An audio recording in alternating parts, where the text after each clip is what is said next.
I'm inspired. I'm inspired. Hey there guys, how's it going? My name is Sumit Chatterjee from the Flow Zone Academy, and I'm a flow state coach, which means that I help you feel better and perform better. Today I'm talking about starting with the end in mind. Okay, Stephen Covey talks about this in the 7 Habits of Highly Effective People. And of course, you are a highly effective person, which is why you're on this channel. So I wanted to bring up this idea of starting or beginning with the end in mind. Now, we know what a visionary is. You think of a visionary like somebody who creates a company, like Richard Branson or Steve Jobs, or these elite people, right, who have created something grand. And they've created something grand by starting or beginning with the end in mind. If you know the story of Jim Carrey, he used to work as a busboy, he used to do little odd jobs, and then eventually he went to the Hollywood Hills and he wrote himself a check for $10 million, and then 10 years later, he did Dumb and Dumber, and then he eventually ended up getting $10 million for his services, for his acting rendered, okay?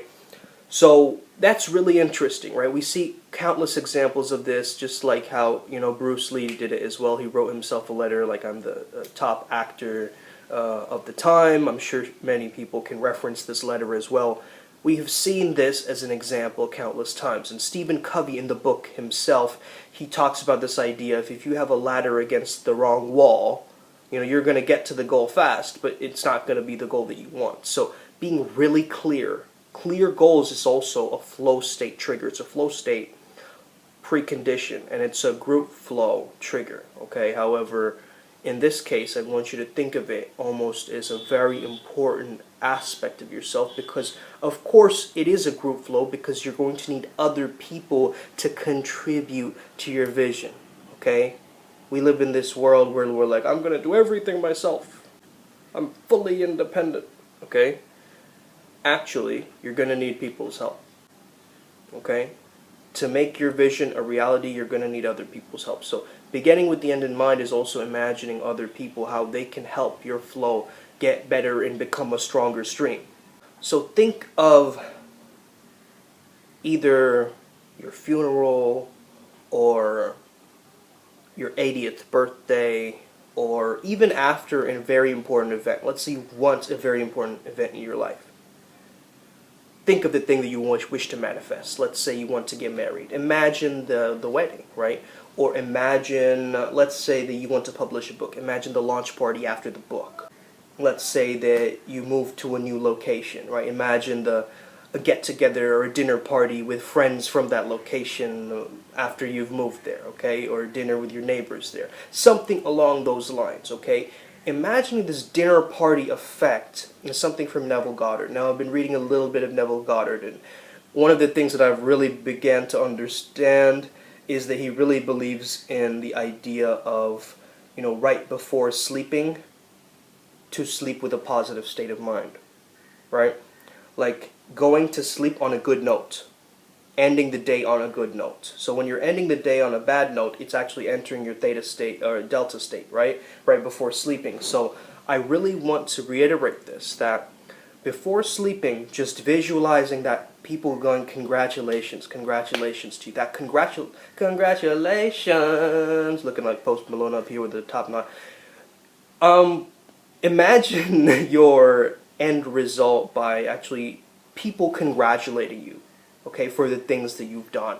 That's going to be highly empowering, because it's going to put you into this energy where you are feeling more, and feeling is the secret, as Neville Goddard says, right? Emotion is the shortcut to you getting what you want.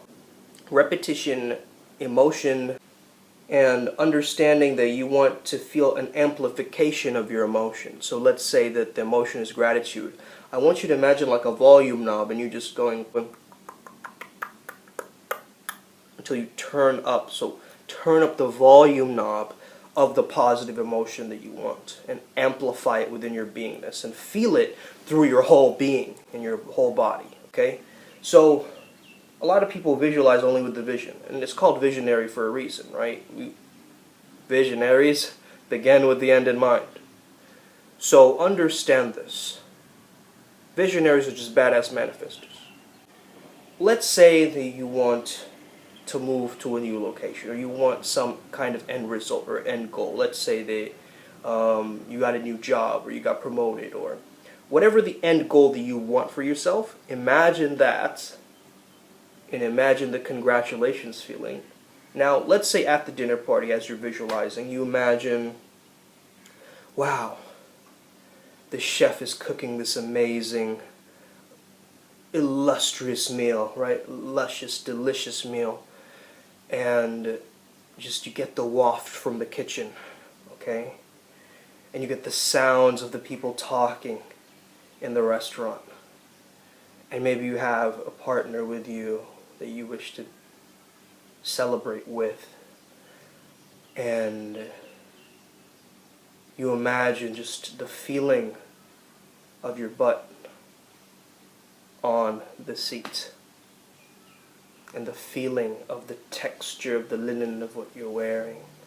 And you look down at your hands, and you look at her, and you look at the restaurant, and you feel all of it at once. You feel this overabundance and the accuracy of your data sensation reticular activation just like turning on.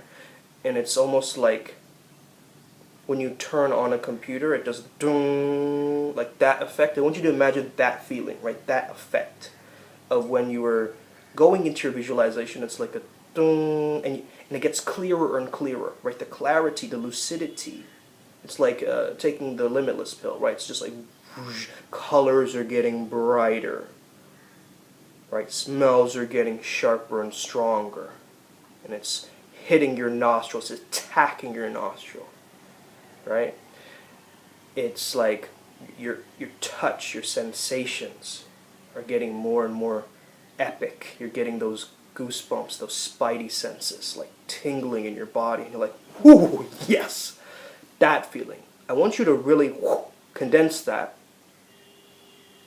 and have an anchor for it. And have some kind of an object that you have an anchor for. So just like Jim Carrey, I said, wrote himself a check. You can have something else for yourself.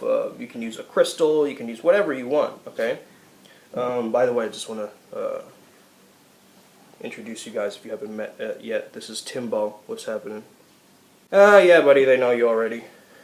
But yeah, basically, what I'm trying to say is he's really annoying. My bad. Yeah. Okay.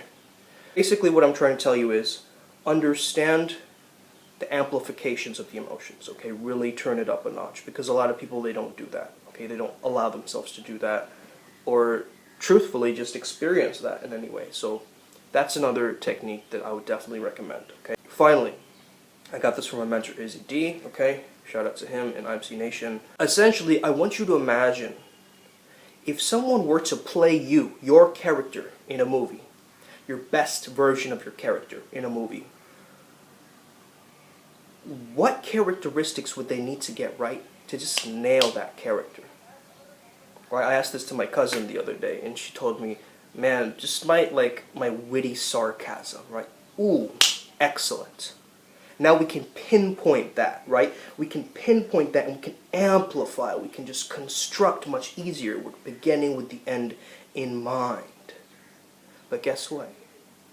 Another person, another actor can't play you in this movie. Only you can play you. So you might as well live as if you're already that character. Right? Start with that end result. That end version of you. So this is another element to it, the character element. I think the character element is missing in a lot of manifestation work. Ultimately, we're not looking for that end goal or that car or that bling bling or whatever we're trying to get. We're looking for that identity level change, where we change. We attract what we are, not what we want. Correct? So if you want money, you gotta be money. Money, baby. Right, swingers? You guys seen that? Money, baby. You gotta be money, baby. You are so money you don't even know it. That's one of my affirmations, right? My incantations. So you are so money, man. Baby, you are so money that you don't even know it. That is wonderful. Have some different incantations that you tell yourself, right? That just keep you empowered along this pathway. Because there's a lot of things that disempower you, right? There's a lot of people whispering things into your ear. Right? Oh, you can't make it. Oh, you're not good enough. Oh, you can't. And we get this inner voice becoming an outer voice. You can't let that happen, right? And you are not your thoughts. I have a lot of clients, patients that I see, right? I'm a psychologist as well, so I get people who are very compulsive with their behavior, OCD, but I just call it carefully orchestrated dilemmas, because that's what's happening, right? You have a certain thought in your head, like, oh, did I leave the stove on, or I wonder if I locked my door, right? These thoughts, most people who are OCD, right, they stay at home because they can control their reality from their home. They think that it's going to make it better. It actually makes it a lot worse, because they get those thoughts, and then they think the problem is in the symptom, which is the behavior that they're doing, but it's actually in the original source of what is happening, the source of the fear, which people aren't looking into. So oftentimes the source of your fears, right, is what is holding you back from your manifestations. Okay, and I gave this example, I know briefly, but I want to touch on this subject just to end with this, right? When you are going to the end in your mind, there's going to be a lot of doubt, okay, trickling in. It's going to be like, oh man, no, really? I don't know if that's possible though. Is this manifestation stuff even real? I don't really know. Well, I don't think that that's going to work properly for me. I mean, it could work for somebody else. These kinds of thinking, right, that doubt is exactly when it stops working. We know the benefit of placebo. We know that we can create our own reality. But there's just a trickle of doubt that creeps in. A mustard seed of doubt can topple over a mountain of your belief, okay? So understand it. It's like a little poison. It's like a virus, right, that gets into the system and corrupts the whole file. That little doubt, I want you to remove that. Throw that away. That little mustard seed, not mine. I'm making popcorn here. No more mustard seeds. So this is what I'm talking about, guys. If you enjoyed this video, make sure you hit that subscribe button. Again, we have an incredible group of Flow State Jedis on the Telegram group. You guys are boss, okay? You guys are legends. Check it out. Join the tribe, Comment if you have any questions or any requests for videos. I'll be back with you guys later. Peace. Peace. May the Flow State be with you and stay legendary. Boom.